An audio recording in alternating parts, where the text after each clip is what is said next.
जय भोले की हर हर महादेव बम बम भोले। आज मैं आपको सुख सागर 10वें स्कंद का तीसरा अध्याय सुना रही हूँ। शीश मुकुट कुंडल लसत गल वैजंती माल पीताम्बर धर चतुर्भुज मेघ श्याम छवि बाल। भादो कृष्ण अष्टमी अति सुखकारी रैन नखत रोहिणी बार बुध लही प्रकटे गुण ऐन। सुनी श्री सुखदेव जी बोले, हे राजा परीक्षित, तदंतर जब रोहिणी नक्षत्र का उदयारंभ हुआ तब 10 दिशाएं उज्जवल हो गई, आकाश मंडल निर्मल हो गया, समस्त पृथ्वी पर मंगल प्रद सगुन दिखाई देने लगे, नदियां निर्मल जल वाली हो गई, समस्त तालाब एवं सरोवर कमलों से भूषित होने लगे, फुलवाड़ी तथा बगीचे हरे भरे सुहावने दिखाई देने लगे, पक्षी गण अमृत आदि वृक्षों पर बैठे हुए मधुर कलरव करने लगे, सुंदर पुष्पों पर भ्रमर गुंजार करने लगे, केवल कंस को ही छोड़कर समस्त साधु जनों के मन स्वयं में ही हर्षित होने लगे। भगवान हरि का जन्म काल आते ही स्वर्ग लोक में देवताओं द्वारा दुंदुभि किन्नर तथा गंधर्वगण मंगल गान करने लगे, चरण प्रसन्न हुए स्तुतियां करने लगे, विद्याधारी एवं अप्सराएं आनंद पूर्वक नृत्य करने लगी, देवगण तथा मुनिगण पुष्प वर्षा करने लगे, काले काले मेघ शैन्य शैन्य नन्ही नन्ही बूंदे वर्षाने लगे।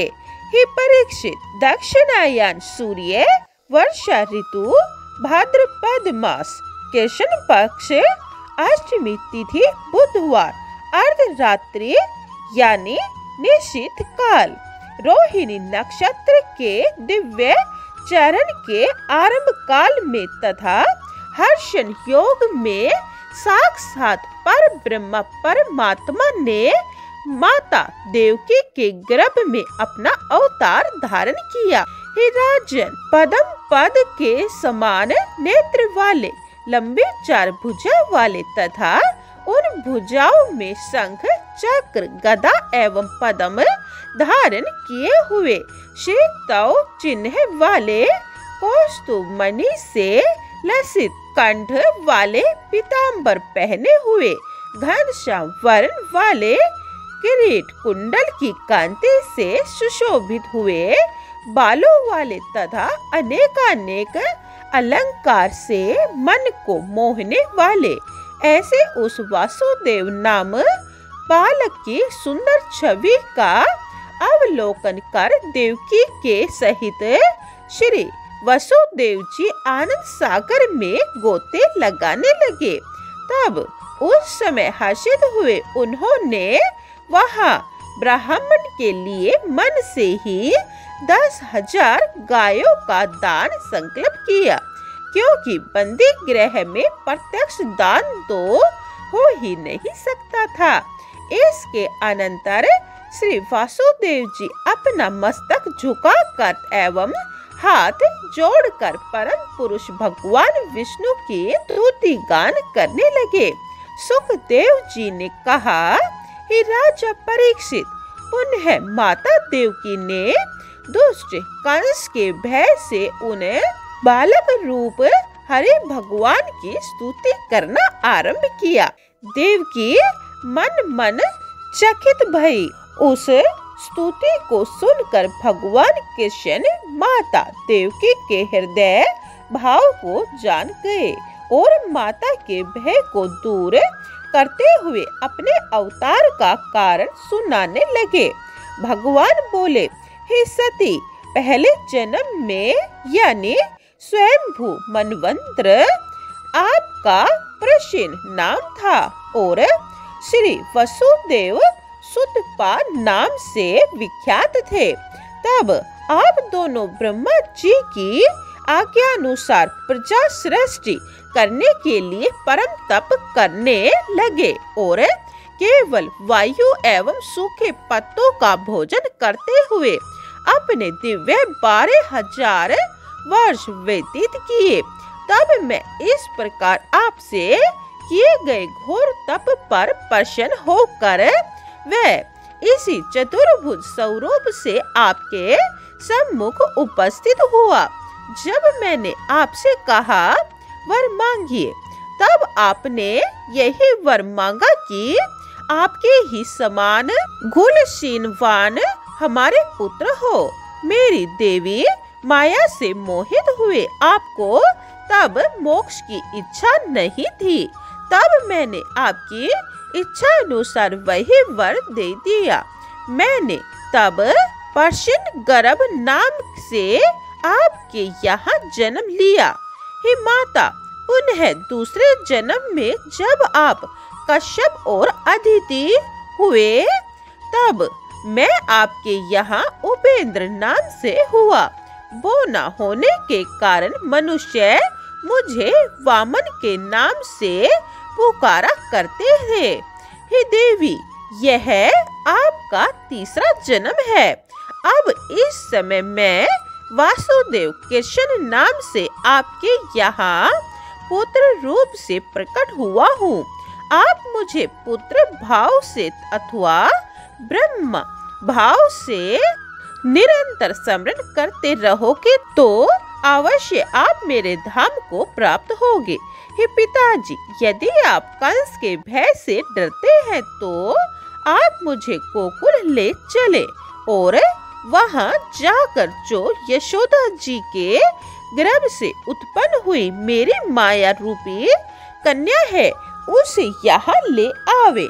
मैं अब अपना शिशु रूप अन्य बालकों की तरह धारण करता हूँ। श्री सुखदेव जी कहने लगे, हे राजन, इस प्रकार कह कर हरि भगवान अपने पिता वासुदेव जी के देखते देखते शीघ्र ही प्राकृतिक शिशु हो गए। तदंतर वासुदेव जी भगवान की आज्ञा अनुसार अपने उस कृष्ण पुत्र को लेकर जब बंदी गृह से बाहर आने की इच्छा करने लगे तब शीघ्र ही गोकुल में योग माया ने यशोदा से अपना जन्म धारण किया। भगवान की कृपा से वासुदेव जी की बेड़ी हथकड़ियां सब टूट गई और गोकुल को जाते समय उस समय कारागार के सघन किवाड़ जो कि युगल तालों से बंद थे वे स्वयं ही खुल गए। द्वारपाल एवं पोर रक्षक यानी सिपाही आदि सब भीषण निद्रा के वशीभूत होकर ज्यों के त्यों पृथ्वी पर लेट गए। भगवान की माया के कारण किसी को भी यह प्रतीत न हुआ कि इस समय क्या हो रहा है। हे राजन, बालक कृष्ण को जब वासुदेव जी बंदी गृह से बाहर ले गए तब बंदी गृह के द्वार पुनः पूर्ववत बंद हो गए। तब श्री कृष्ण पक्ष के आदि यात्री अर्धरात्रि में मदंग गर्जना करते हुए बादल बरसने लगे। वासुदेव जी बालक कृष्ण को सिर पर लेकर यमुना नदी में घुस गए क्योंकि ब्रजे गोकुल यमुना के उस तीर पार थी। जब यमुना जी बालक कृष्ण भगवान के चरण कमलों को छूने के लिए ऊपर को उमड़ी, जिस समय वासुदेव जी के कंठ तक यमुना जी जल आ गया तब भी उन्हें इसी प्रकार का भय न लगा, कारण कि उन्हें भरोसा था कि साक्षात भगवान ही मेरे साथ हैं।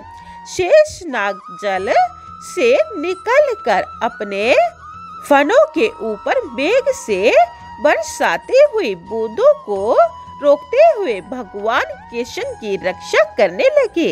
हे परीक्षित, जिस प्रकार भगवान श्री रामचंद्र जी एवं लक्ष्मण लला जी को लंका जाने के लिए समुद्र ने मार्ग दे दिया था, उसी प्रकार यमुना जी ने भी श्री वासुदेव जी को गोकुल जाने के लिए सीधा मार्ग दे दिया, जिससे बीच में पृथ्वी और उसके इधर उधर जल हो गया। हे राजन, यह सब परमात्मा की ही माया थी। तदंतर वासुदेव जी नंदी जी के ब्रज गोकुल में पहुँचे। वहाँ भी हरि माया से सभी गोप गोपियाँ अचेत हुई सो रही थी। पुनः वासुदेव जी यशोदा जी के घर में गए और उनके पलंग यानी चारपाई पर अपने बालक कृष्ण को तो लिटा दिया और उस पलंग पर सोती हुई उस योग माया कन्या को उठाकर सीधे मथुरा को चले आए।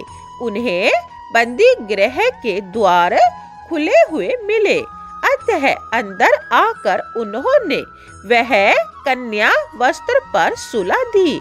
हे राजन, बंदी गृह के द्वार पुनः बंद हो गए। तदंतर द्वारपाल यानी चौकीदार आदि सब अपनी नींद त्याग कर उठ गए और उस बंदी गृह की रक्षा यानी देखभाल करने लगे। वासुदेव जी ने पहले की भांति अपने हाथ में बेड़ियां घेर ली, जिससे कोई भी किसी प्रकार की शंका न कर सके। हे राजन, वहाँ नंद रानी यशोदा जी को भी यह मालूम न हुआ कि मेरे पुत्र हुआ है या पुत्री। प्रातः काल में बालक कृष्ण मनोहर रूप को देखकर यशोदा जी अत्यंत ही प्रसन्न हुई। ओम नमः भगवते वासुदेव। जय भोले की। हर हर महादेव। बम बम भोले। तीसरा अध्याय समाप्तम। जय भोले की। चौथा अध्याय यह आप दूसरी वीडियो में सुने। पूरी सुख सागर सुनने के लिए यह चैनल सब्सक्राइब कर ले और कमेंट में जय भोले के लिखें। जय भोले।